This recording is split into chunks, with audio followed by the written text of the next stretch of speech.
Aujourd'hui, j'aimerais bien vous parler d'un sujet un petit peu délicat pour certains, mais je pense que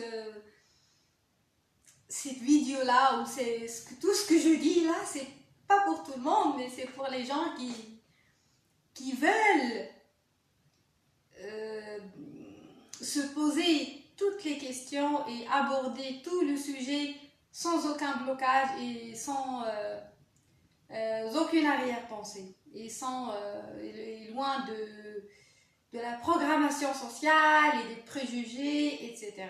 Donc aujourd'hui, j'aimerais bien parler du sujet de plutôt le lien entre la sexualité et la spiritualité parce que malheureusement, la sexualité, elle est trop banalisée. Soit elle est marchandisée, elle est conçue comme une marchandise, soit elle est avec cette marchandisation, elle est banalisée, soit elle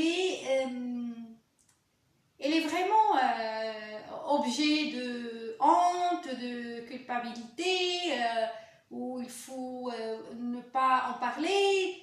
C'est vraiment, il y a ces deux versions-là extrémistes qui, d'un côté, les conservateurs qui ne veulent pas qu'on parle de sexualité, d'un autre côté, ceux qui veulent vraiment banaliser la sexualité, la rendre complètement banale comme un produit, comme où le corps devient pur produit. Ben, en effet, les deux versions sont les mêmes. C'est la même. Même si on voit que c'est un petit peu. Les deux sont extrêmes, mais elles se rejoignent. Parce que la sexualité est loin de ce que. Elle est complètement éloignée de la manière dont elle est conçue. C'est-à-dire que la sexualité, initialement, eh bien, c'est vraiment cet état créateur. C'est l'état créateur qu'on a qui permet de créer, de réaliser des choses dans la matière. C'est ça la sexualité. Le lien entre la sexualité et la spiritualité, c'est un lien créateur. Ce n'est pas un lien purement c'est-à-dire reproducteur. On n'est pas, la sexualité n'est là, elle n'est pas là pour créer des enfants. Ça, c'est une partie de la vie humaine, mais elle est au-delà de ça. La sexualité, elle est là pour créer et réaliser des choses dans la matière. Et tout ce qui existe grâce à un lien sexuelle. Là, je ne parle pas de la relation sexuelle entre un homme et une femme, parce que tout ce qui existe dans l'univers existe parce qu'il est en quelque sorte en train de faire un rapport sexuel, comme la lune et le soleil, le jour et la nuit. Et bien cette alternation entre les deux contraires, c'est une forme de sexualité. La sexualité, elle dépasse cette banalisation, elle est tellement banalisée et avec cette image qu'on a où on la réduit à une simple pénétration entre un vagin et un pénis qui ne signifie rien. C'est vraiment malheureux d'avoir cette idée sur la sexualité qui est complètement erronée. Ça, c'est vraiment erroné.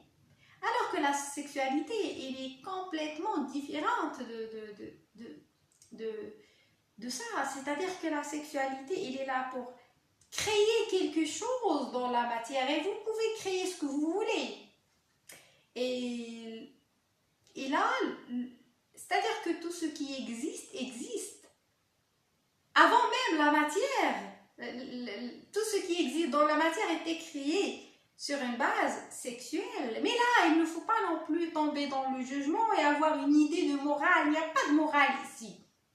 C'est-à-dire que quand on parle de sexualité, ce n'est pas comme elle est conçue comme vous la voyez. Parce que quand on parle de sexualité, vous allez imaginer un acte sexuel avec ce que vous imaginez, c'est loin de là. Et la sexualité, c'est une sensation spirituelle. Elle est vraiment, elle dépasse, c'est-à-dire ce désir physique que vous allez ressentir dans un acte purement charnel, c'est loin de là. C'est une sensation qui vraiment qui transcende votre être. Et c'est la sensation éternelle que votre être vit. C'est-à-dire que là, quand vous accédez à votre être véritable, c'est vraiment, vous êtes en permanence dans une forme de création perpétuelle. C'est une forme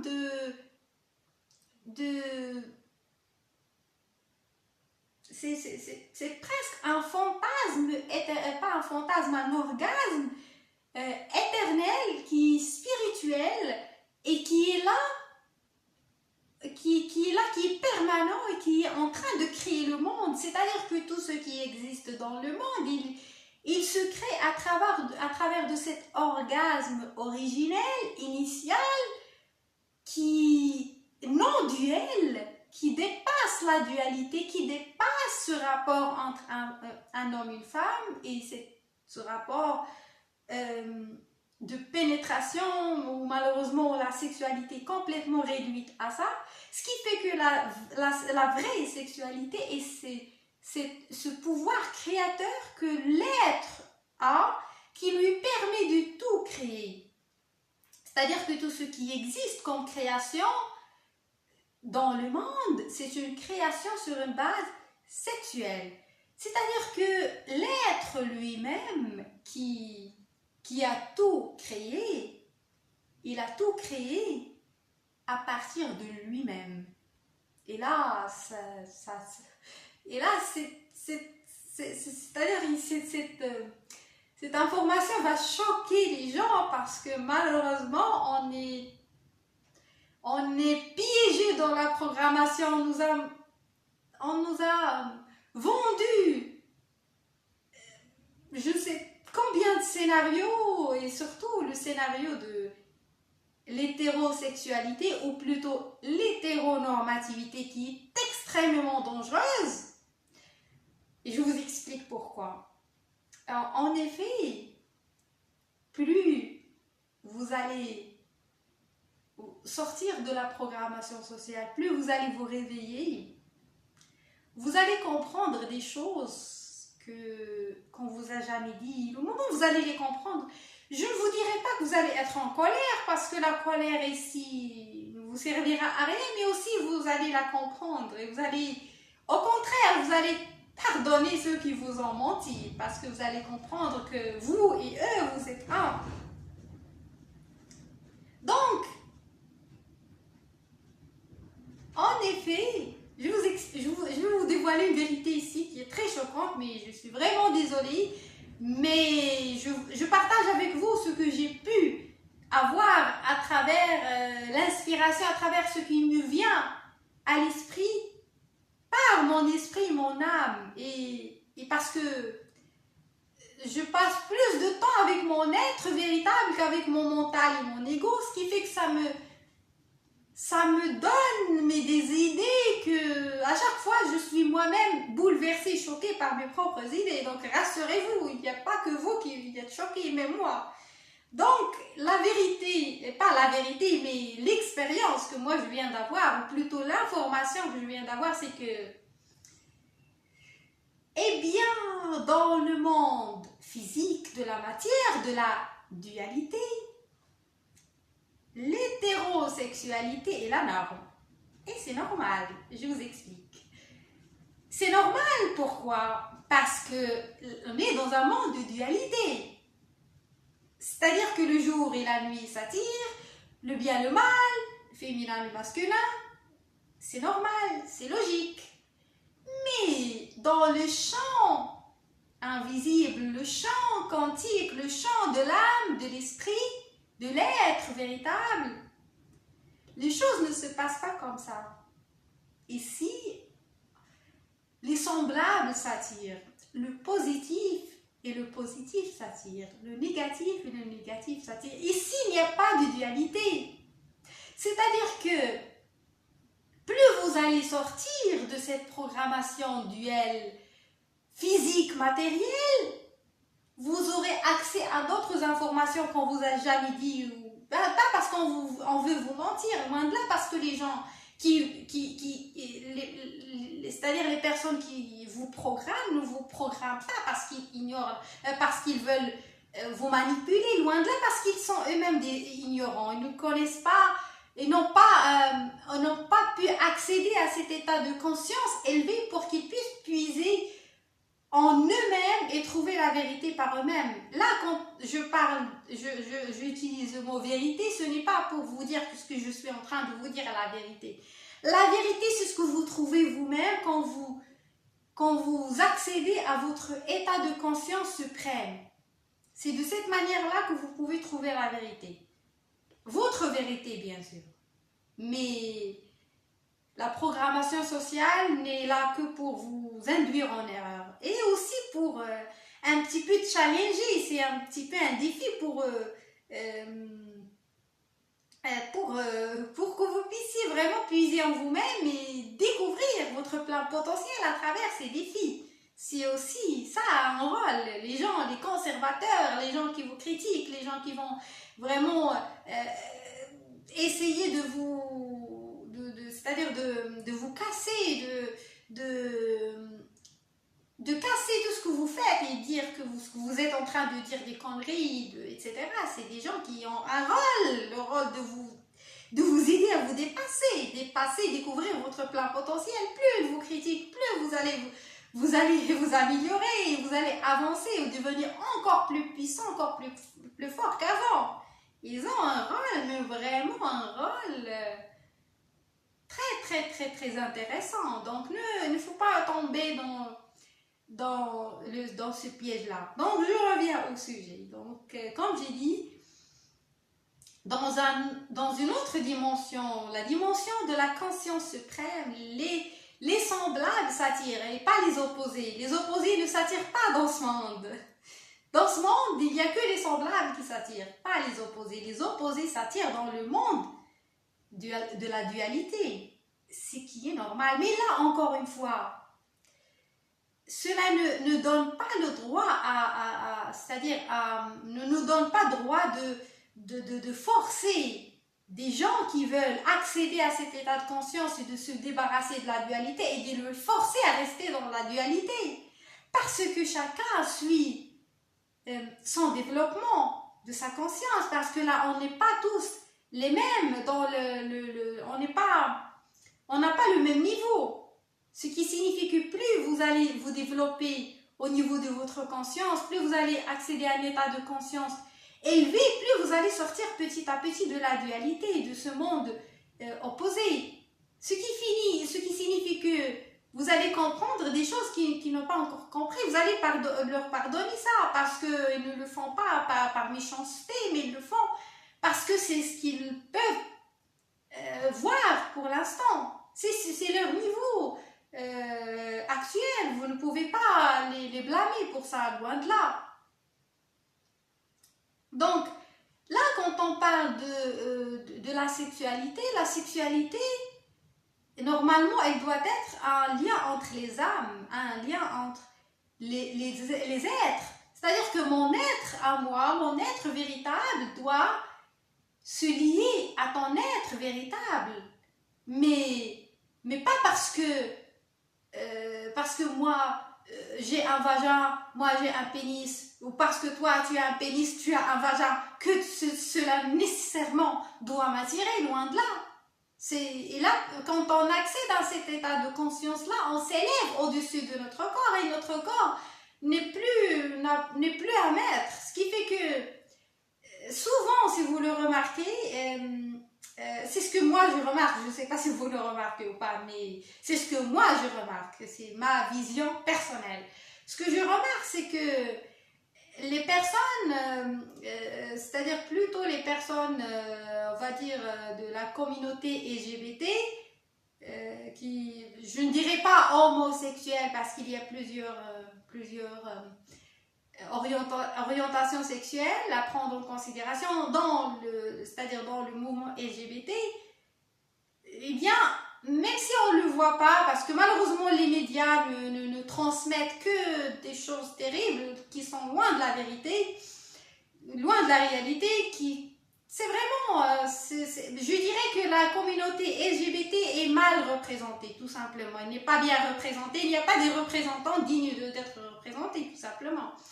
Donc, le mouvement LGBT, ou les personnes de cette communauté, c'est des personnes que moi personnellement, c'est ce que j'ai remarqué, c'est des personnes beaucoup plus développées spirituellement.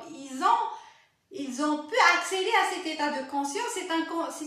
C'est un état de conscience très très très élevé par rapport aux autres. Là, je ne suis pas en train de critiquer les hétérosexuels, loin de là. Ne prenez pas ça comme une attaque, loin de là. Mais j'explique juste que les personnes qui font partie de cette communauté, c'est ce que moi j'ai remarqué, donc c'est des personnes qui ont un petit peu compris le jeu de la vie. Ils ont un petit peu... c'est vraiment, ils sont...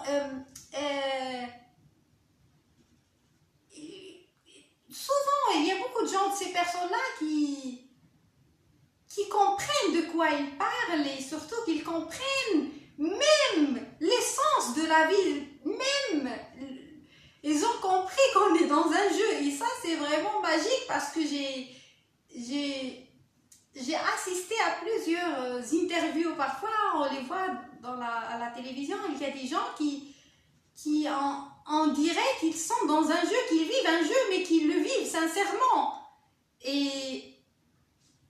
Mais là, vous dites, mais là, la personne qui est en train de parler, c'est comme si elle a tout compris. C'est vraiment comme si elle est consciente du jeu qu'elle est en train de jouer. Parfois, ça arrive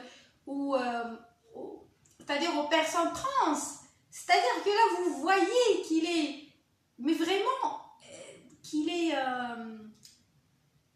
je ne dirais pas qu'il est sincère, mais qu'il est vraiment sincère dans ce jeu, dans son jeu, et il est conscient qu'il est en train de jouer un jeu. Mais je ne parle pas de ce jeu, le jeu qu'il joue autant qu'une personne trans, non, mais il est conscient du jeu qu'il est en train de jouer autant qu'être véritable qui vit dans un corps. Est-ce que vous comprenez de quoi je parle? C'est-à-dire que l'être véritable qui vit dans ce corps, c'est lui qui s'exprime. Et c'est lui qui joue ce jeu. Tout le monde joue. Les hétéros, les homos, tout le monde est en train de jouer un jeu. C'est juste que il y a certaines personnes qui ont pu accéder à cet état de conscience et qui ont compris qu'ils sont en train de jouer. Parfois, ils le comprennent, mais ils ne savent pas l'exprimer ou ils ne savent pas comment le communiquer. Parfois, oui, mais c'est ce que moi j'ai pu remarquer, c'est que souvent, les personnes de cette communauté vraiment sont beaucoup plus développées que les autres, spirituellement. Parce que, tout simplement, parce qu'ils ont une mission. Ils ont cette mission-là. Et la mission, c'est de nous dire en quelque sorte que fais attention, tu n'es pas ton corps et ton corps ne peut en aucun cas être une source d'information crédible. C'est ça le message. Le message de la communauté LGBT est le suivant. Même s'ils ne le disent pas ou ils ne savent pas le dire parce que nous on est conscient de quelque chose, on arrive à l'exprimer, parfois on n'arrive pas, même on la comprend même pas, mais ça n'empêche pas de réaliser sa mission et de jouer son rôle. C'est-à-dire que le rôle de cette communauté-là, c'est de nous rappeler ce qu'on a oublié, c'est de nous rappeler qu'on est au-delà de ce qu'on voit, qu'on est au-delà du corps et qu'on est beaucoup plus qu'on pense. Parce que la programmation sociale, le conservatisme, les conservateurs essayent en quelque sorte de le réduire. De le réduire à une partie corporelle physique, ça c'est vraiment... ça c'est illogique. Et c'est eux-mêmes qui vont venir vous parler de Dieu, de l'enfer, de paradis, et ce qui va vous vous arrivez, si vous ne suivez pas, si vous ne priez pas. C'est lui-même qui vous parle de quelque chose qu'il n'a jamais vu. Il est en train de vous faire peur que vous irez en enfer, d'un enfer qu'il n'a jamais vu. Et pourtant, c'est lui-même qui est en train de vous critiquer, de critiquer vos idées parce que vous croyez en quelque chose que lui ne voit pas. Lui ne voit pas votre être, mais il voit l'enfer. L'enfer de quoi il parle, le paradis qu'il n'a jamais vu, il le voit. Même si c'est invisible, mais lui il le voit. Mais il ne voit pas votre être véritable. Il voit votre corps. Il voit que vous avez un vagin, vous avez un pénis. C'est bon. Ça, il le voit. Mais là, quand il vous parle de paradis de l'enfer, ce qui est presque invisible, ça, même s'il ne voit pas, il est persuadé qu'il est en train de le voir. C'est ça ce que, à titre personnel, je n'arrive pas à comprendre. Ce qui fait que là, ils ne sont ni dans le visible ni dans l'invisible. Ce qui fait que là, malheureusement, c'est vraiment ils sont complètement tordus. Mais là, ils ont un rôle. Les jeux aussi le rôle. Il ne faut pas non plus les blâmer. Ça, c'est juste pour comprendre et expliquer. Mais d'un état de conscience beaucoup plus élevé, on ne les blâme pas. C'est juste, on les observe. Ils ont raison, mais ils ont le droit d'exister. Il ne faut pas non plus essayer de combattre quoi que ce soit. Ça, c'est le monde duel. Le monde duel accepte tout. Accepte le bien, le mal, le méchant, le gentil. Tout le monde doit exister. C'est juste là, je suis juste en train d'expliquer tout simplement. Mais là, je n'ai aucune émotion négative vis-à-vis de ces gens-là, loin de là. Je sais très bien que c'est une version de moi-même, une version ancienne de moi-même. Tout ce qui existe est moi. Il n'y a que des versions de moi. Ça, c'est une version de moi traditionnelle, conservatrice, que je vois et pas que je critique, mais que j'analyse tout simplement. Parfois, oui, parfois je critique parce que, comme j'ai dit, je suis aussi dans le monde de la dualité. Je m'autorise à me tromper, je m'autorise à être méchante, je me l'autorise moi aussi. Mais d'un point de vue élevé, d'un état de conscience élevé, on est loin de là.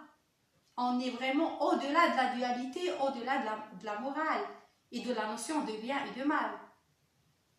Donc je reviens à la sexualité et la spiritualité, ce qui fait que là, le lien entre la sexualité et la spiritualité est très profond et il faut vraiment penser à la spiritualisation de la matière, ce qui fait que la matière ne devient intéressante que si elle est pénétrée par l'âme, si elle est spiritualisée.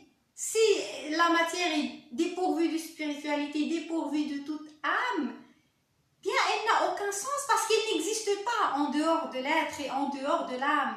Elle n'a aucune existence, c'est une simple illusion. Rien n'existe que l'âme et que cet être véritable. C'est ce qui existe, tout simplement. Et là,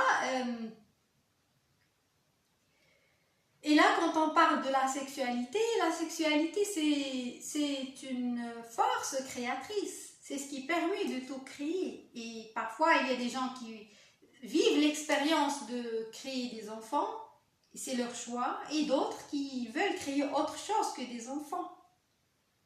Et là, quand je parle de la sexualité, ça doit être un lien entre les âmes et pas un lien entre les corps. Et là, plus on s'élève, plus on accède à un état de conscience élevé, plus même notre sexualité peut changer. Parce que ce qu'on a l'habitude de voir sera vraiment différent. Parce que c'est la programmation sociale qui nous fait penser qu'on est des personnes hétéros. C'est juste la programmation sociale. Certes, il y a le corps, mais ce corps-là a un tout petit pouvoir. Et c'est vraiment s'arrête là. Parce que le vrai pouvoir, c'est le pouvoir que l'être véritable possède. Le pouvoir n'est pas détenu par le physique ou par la matière, mais c'est par l'esprit, par l'âme ou l'être. Donc, il faut vraiment sortir de cette aliénation hétéronormative où on pense que la norme, c'est d'être hétérosexuel. C'est loin de là. C'est la norme dans le monde de la dualité. Dans le monde de la non-dualité, le monde de l'unicité, le monde de champs qu'on ne voit pas, les choses se passent autrement. Eh bien, les opposés ici ne peuvent pas s'attirer. Les opposés s'attirent dans le monde physique. Ils s'arrêtent là. Mais dans une autre dimension, les choses se passent autrement. Mais là, je ne suis pas là en train de vous dire que vous êtes mal, vous devez changer votre orientation sexuelle. Non, c'est pas ça le but. Sinon, je serais moi-même tordue, je serais moi-même vraiment... là, j'essaie juste de vous expliquer tout simplement. C'est juste une explication, une analyse. C'est ce qui me vient, bien évidemment, c'est les informations que j'ai de la part de mon être, que j'essaie de transmettre, de vous transmettre. Parce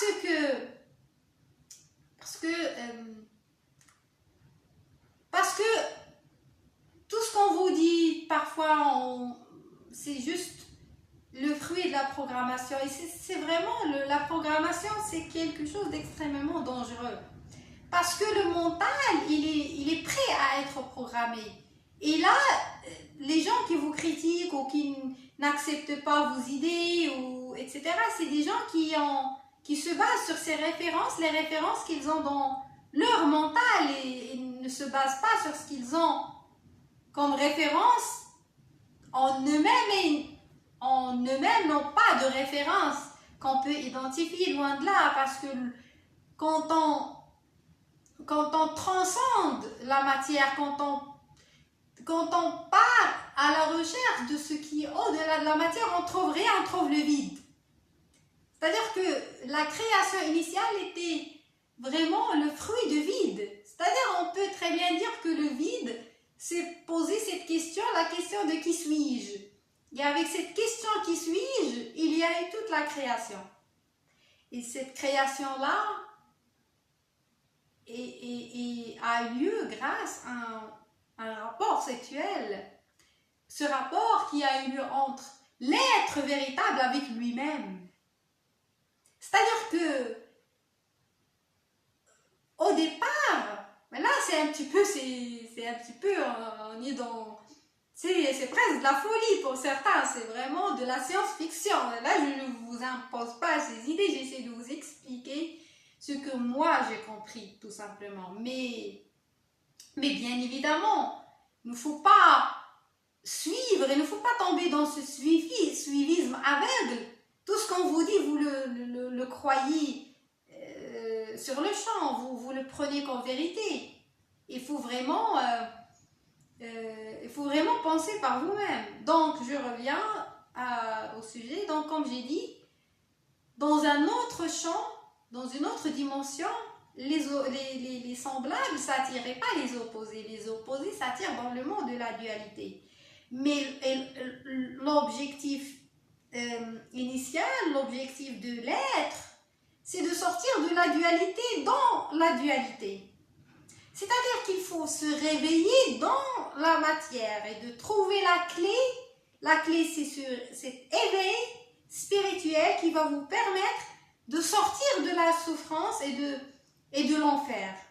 C'est quoi le paradis? Le paradis, ce n'est pas ce qu'on vous dit de fictif. Le paradis, c'est cet état de vide, de silence que vous avez en vous-même, qui est là, qui est présente toujours, et qui est loin, qui est derrière le mental, qui est derrière la dualité, qui est derrière ce qui se passe et qui observe. C'est comme un metteur en scène, ou plutôt un réalisateur. Ce qui fait que là, dans cette vie, vous êtes à la fois un acteur, un metteur en scène, un réalisateur, un producteur, vous êtes tout. Vraiment, vous êtes tout, sauf que vous êtes accroché au rôle d'acteur et vous avez oublié que vous êtes aussi le réalisateur et le producteur, le metteur en scène, le concepteur, vous êtes tout. C'est-à-dire que vous êtes film, qui a tout fait, lui-même. Mais vous vous êtes tellement retrouvé dans le rôle d'acteur que vous avez oublié les autres rôles. Et c'est ça le but de la vie. Le but de la vie, c'est de se réveiller, de se sortir c'est-à-dire de cette programmation, de ce logiciel que vous vous êtes imposé dans le jeu, et de retourner, retrouver votre être véritable, et de se rappeler que vous êtes vous-même le réalisateur, le producteur et le concepteur de ce film, le film que vous êtes en train de jouer. Ne tombez pas, c'est-à-dire ne tombez pas dans cette forme de mise en abîme. Oui, c'est ce qu'on est en train de vivre, c'est une forme de mise en abîme, d'emboîtement, tout s'emboîte. Il n'y a vraiment que des boîtes, tout s'emboîte, et ça c'est très symbolique, mais c'est vrai.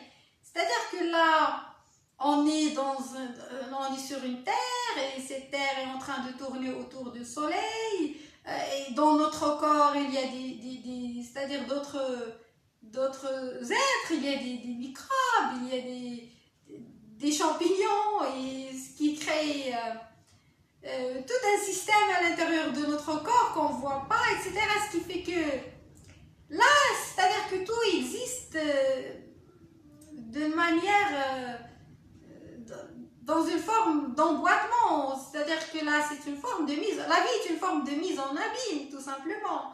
Et l'objectif c'est de sortir de ça, de sortir de ces boîtes, de sortir vraiment de retrouver cet être véritable qui ne peut plus être casé nulle part, il ne peut pas être limité ni par le temps, ni par l'espace, ni par la matière. Rien ne peut le mettre dans une boîte ou dans des cases. C'est ça le but de la vie. Le but de la vie, c'est de se réveiller. Une fois que vous allez vous réveiller, personne ne peut vous manipuler, personne ne peut vous mentir ou vous vendre ces scénarios à lui, ces références, ces mensonges, etc. On ne peut plus vous mentir. Donc, je pense que c'est très très important de sortir de la programmation et de revenir à cet être véritable qui est vraiment source d'informations, mais d'informations dignes d'être écoutées, entendues, loin de toute falsification externe. Eh bien, je vous remercie d'avoir regardé cette vidéo. Je vous donne rendez-vous très bientôt.